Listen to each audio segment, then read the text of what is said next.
कनकधारा स्तोत्र.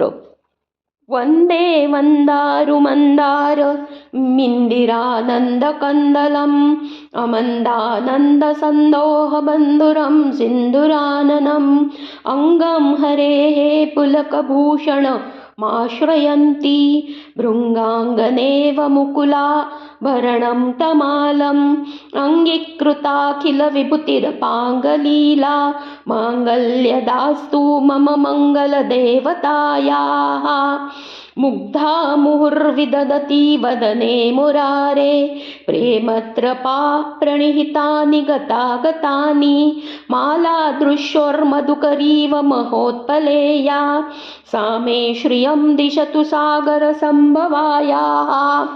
विश्वामरेन्द्र पदविभ्रमदानदक्षम् आनन्दहेतुरधिकं मुरविद्विषोऽपि ईशं निषीदतु मयि क्षणमीक्षणार्धम् इन्दीवरोदरसदोहर मिन्दिरायाः.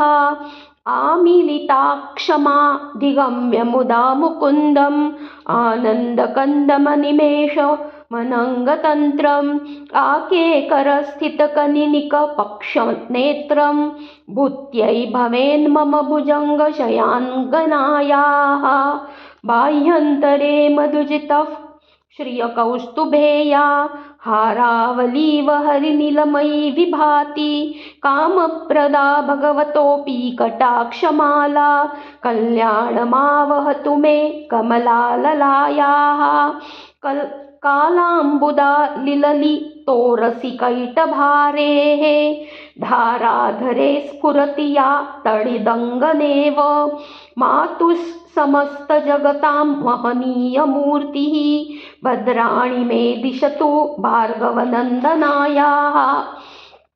प्राप्तं पदं प्रथमतः खलु यत्प्रभावात् माङ्गल्यभाजी मधुमाथिनी मन्मथेन मय्यापतेत्तदिह मन्थरमीक्षणार्धं मन्दालसञ्च मकरालयकन्यकायाः.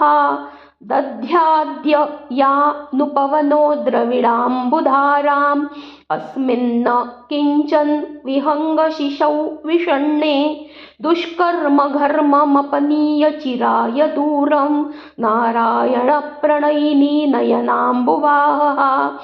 इष्टाविशिष्टमतयोऽपि यया दयार्द दृष्ट्या त्रिविष्टपदं सुलभं लभन्ते दृष्टिः प्रहृष्टकमलोदरदीप्तिरिष्टां पुष्टिं कुपिष्ट मम पुष्करविष्टरायाः.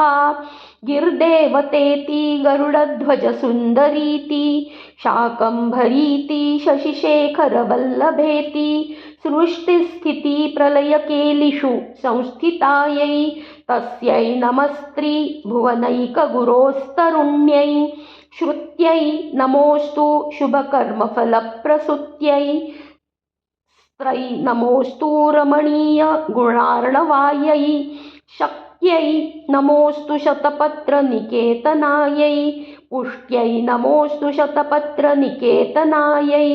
पुष्ट्यै नमोऽस्तु पुरुषोत्तमवल्लभायै नमोऽस्तु नालिकनिभाननायै नमोऽस्तु दुग्धोदधिजन्मभूम्यै नमोऽस्तु सोमामृतसोदरायै नमोऽस्तु नारायणवल्लभायै नमोऽस्तु हेमाम्बुजपीठिकायै नमोऽस्तु भूमण्डलनायिकायै नमोऽस्तु देवादिदयापरायै नमोऽस्तु शारङ्गयुधवल्लभायै नमोऽस्तु देव्यै भृगुनन्दनायै नमोऽस्तु विष्णोर्रसीस्थितायै नमोऽस्तु लक्ष्म्यै कमलाललायै नमोऽस्तु दामोदरवल्लभायै नमोऽस्तु कान्त्यै कमलेक्षणायै नमोऽस्तु भूत्यै भुवनप्रसूत्यै नमोऽस्तु देवादिभिर्चिर्तायै नमोऽस्तु नन्दात्मजवल्लभायै.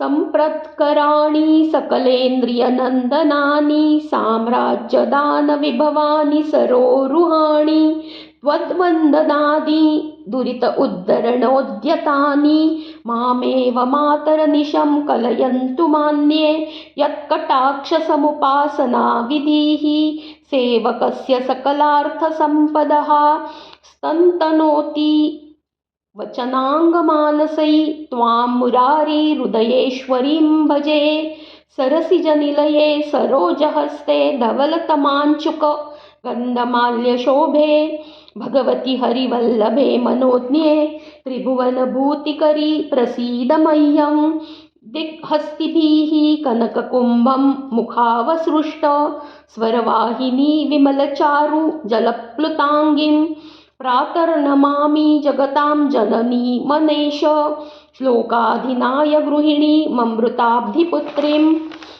कमले कमलाक्षवल्लभे त्वं करुणापुरतरङ्गी तैरपाङ्गै अवलोकय मामकिञ्चनानं प्रथमं पात्रमकृत्रिं दयायाः स्तुवन्ति ये स्तुतिमिर्भिरन्वहं त्रयीमयीं त्रिभुवनमातरं रमां गुणाधिका गुरुतर भाग्यभागिनो भवन्ति ते भुवि बुधभाविताशयाः इति श्रीमच्छङ्कराचार्यकृत श्रीकनकधारास्तोत्रं सम्पूर्णम्।